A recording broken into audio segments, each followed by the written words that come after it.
গৃথিতা, বোন তুমি এভাবে কাঁদছো কেন? তোমার বাড়িতে তো স্বয়ং মা লক্ষ্মী এসেছেন, তাও তুমি কাঁদছো? আরে যশোদা দিদি, তুমি এসেছো? কি করব বলো দিদি, আমার বাড়িতে যে সত্যি মা লক্ষ্মীর পায়ের ছাপ পড়েছে, কিন্তু জন্মের পর থেকে আমার মেয়ে কারোর দিকে চোখ ফিরে তাকাচ্ছে না, চোখ খুলছেই না। তুমি এভাবে কেঁদো না বোন, রাধামা ঠিক চোখ খুলে তাকাবে। তুমি বরং রাধামাকে একবার কোনো ভালো বই তোকে দেখাও। জায়গায় দেখিয়েছি দিদি, তো কোথাও কিচ্ছু হচ্ছে না।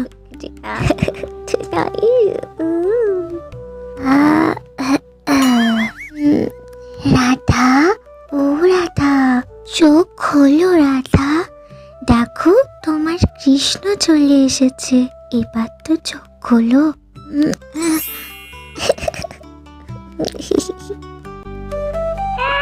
আরে এটা তো রাধামার কান্নার আওয়াজ, আর কৃষ্ণও তো এখানে নেই।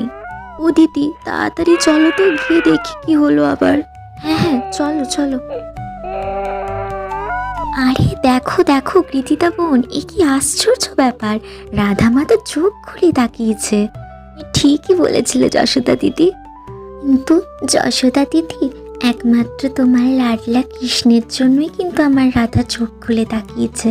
কৃষ্ণ না থাকলে যে কি হতো, তাই আমি ঠিক করেছি আমাদের কৃষ্ণকে এক হাঁড়ি মাখন খেতে দেব, তাই না নন্দলাল? খাবে তো মাখন?